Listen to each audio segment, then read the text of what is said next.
जय माता दी दोस्तों, कैसे हैं आप सभी लोग। वैशाख मास चल रहा है और वैशाख मास को भगवान ब्रह्मा जी ने भी सभी महीनों में सबसे ज़्यादा श्रेष्ठ कहा गया है।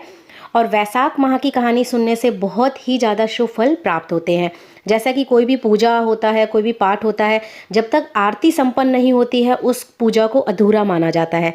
ठीक उसी प्रकार से कोई भी व्रत हो, कोई भी संकल्प हो, जब तक उसकी कथा ना सुनी जाए, वो भी पूर्ण कथा ना सुनी जाए, तब तक उसका कोई लाभ नहीं होता है और वो संकल्प भी पूरा नहीं माना जाता है। तो चलिए सुनते हैं वैशाख मास की बांदरी की बहुत ही पवित्र कथा को। एक राजा था। वह वैशाख माह के प्रतिदिन ब्रह्म मुहूर्त में उठकर गंगा जी में जाकर स्नान करता था। राजा का आदेश था कि मुझसे पहले गंगा जी में कोई भी स्नान नहीं करेगा। राजा जब गंगा जी में स्नान करने जाता तो उसे प्रतिदिन शांत जल के स्थान पर हिलता हुआ, हलचल करता हुआ जल दिखाई देता था। तो राजा को संदेह होता था कि निश्चय ही मुझसे पहले कोई प्रतिदिन गंगा जी में स्नान करता है। अतः राजा ने नदी के तट पर पहरेदार बिठा दिए। गंगा जी के तट पर एक वृक्ष था, उस पर एक बंदरिया रहती थी। वह प्रतिदिन राजा के स्नान करने से पूर्व स्नान करके वृक्ष पर चढ़कर बैठ जाती थी।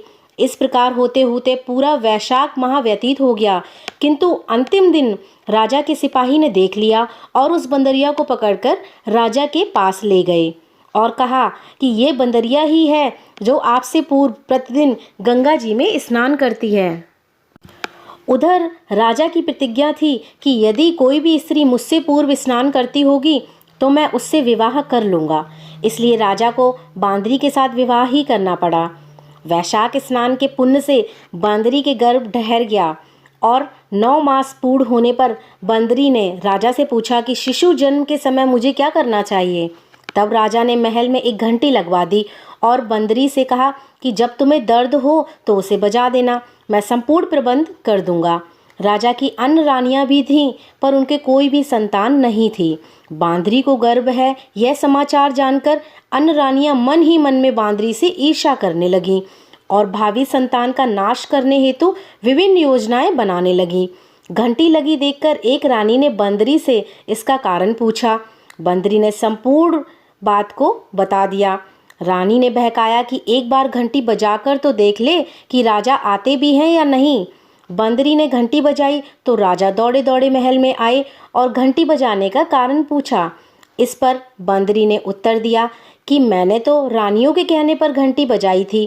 तब रानियों ने राजा से कहा कि यह तो पशु है और न जाने कितनी बार घंटी बजाएगी। इस प्रकार कहकर उन्होंने घंटी को हटवा दिया। कुछ दिनों बाद बंदरी ने शिशु का जन्म समय आया तो उसने अन्य रानियों से पूछा कि मैं क्या करूं। तब रानी ने कहा कि तुम आंखों पर पट्टी बांधकर सो जाओ। बंदरी के वैशाख माह के स्नान के पुण्य का प्रताप के रूप में एक सुंदर पुत्र का जन्म हुआ। शिशु के जन्म होते ही उसके रोने से पहले ही रानियों ने उसे एक टोकरी में रखकर अपनी दासी को दे दिया और आदेश दिया कि इसे नदी में बहाकर आओ, और उस शिशु के स्थान पर एक पत्थर रख दिया।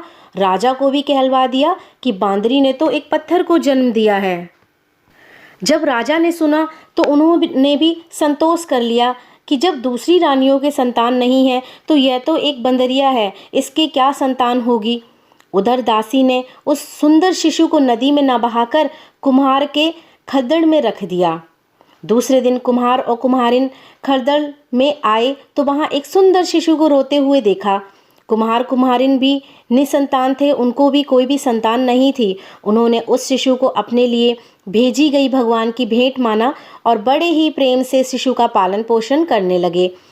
बालक कुछ बड़ा होने पर उसको यह ज्ञात हुआ कि वह रानी बांदरी का पुत्र है, जिसको रानियों ने मरवाना चाहा था। एक दिन वह बालक कुम्हार के बनाए हुए मिट्टी के हाथी घोड़े लेकर पनघट पर जा बैठा और दासियों को देखकर कहने लगा, आओ रे मेरे मिट्टी के हाथी घोड़े, पानी पियो। जब दासियों ने यह बात सुनी तो वह हंसने लगी और बोली, अरे मूर्ख, कभी मिट्टी के हाथी घोड़े भी पानी पीते हैं क्या। इस पर उस बालक ने कहा, कभी बंदरी के भी पत्थर जन्म लेता है क्या। उस बालक की यह बात दासियों ने जाकर महल में कही। तब रानियों ने दूसरे दिन विष मिलाकर लड्डू भेज दिए। ईश्वर की कृपा से लड्डू गोंद और बादाम के हो गए और उन लड्डू को खाने से उस लड़के की मृत्यु नहीं हुई। यह समाचार दासी ने रानी को कहा और रानी ने राजा से कहकर कुम्हार को देश निकाला दिलवा दिया। कुम्हार फिर वन में जाकर रहने लगा। उसके बाद अगले वर्ष चित्र माह में माता गणगौर के पूजन का दिन आया तो वह बंदरी का पुत्र 108 करबे और 108 गोली लेकर तथा घड़े में पानी भरकर बगीचे के बाहर बैठ गया। उधर राजा की और साहूकार की पुत्रियां गणगौर बनाने के लिए मिट्टी लेने आईं तथा बगीचे में खेलने और झूला झूलने लगी। इस कारण कुछ समय बाद उन्हें प्यास लगी। तब उन्होंने उस बंदरी के पुत्र से जल पिलाने के लिए कहा तो उस बालक ने उत्तर दिया कि मेरे पास एक गोली है, उसे खाते जाओ और मेरी चारों ओर फेरे लगाते जाओ, तब मैं तुम्हें जल पिलाऊंगा। इस पर पहले तो कन्याओं ने मना कर दिया, किंतु प्यास इतनी लगी हुई थी कि वो मान गईं। इस प्रकार गोली खाने और उस युवक के साथ फेरे लेने से वह गर्भवती हो गई।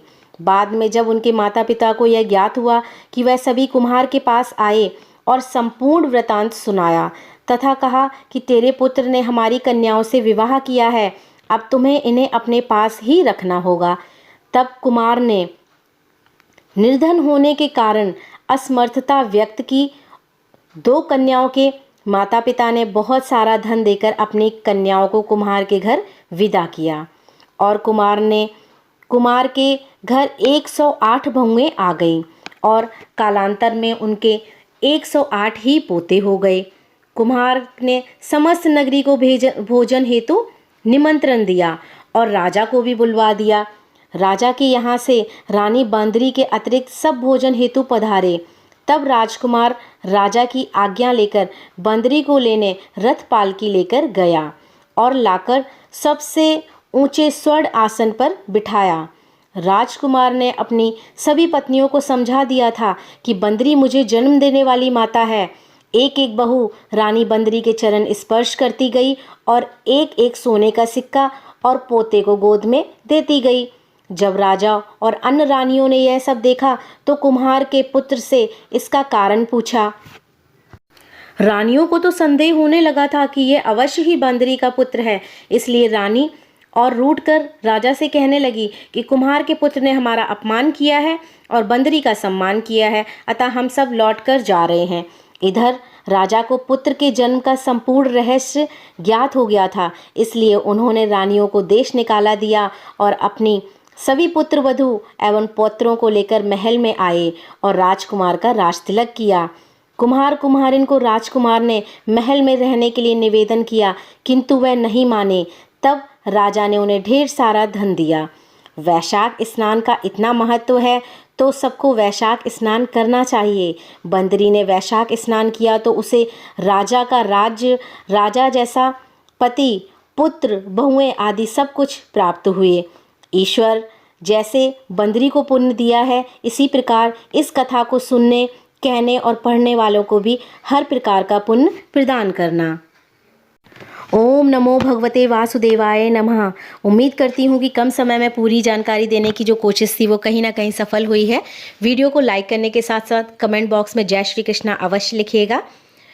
चैनल को अब तक सब्सक्राइब नहीं किया है तो सब्सक्राइब कर लीजिए, साथ ही में नोटिफिकेशन बेल को ऑन करके ऑल पे सेट कर लेना, जिससे कि जो भी वीडियो नई चैनल पे आएगी उसकी जानकारी समय से आप तक पहुंच सकेगी। धन्यवाद इस वीडियो को देखने और सुनने के लिए। जय माता दी। हर हर महादेव।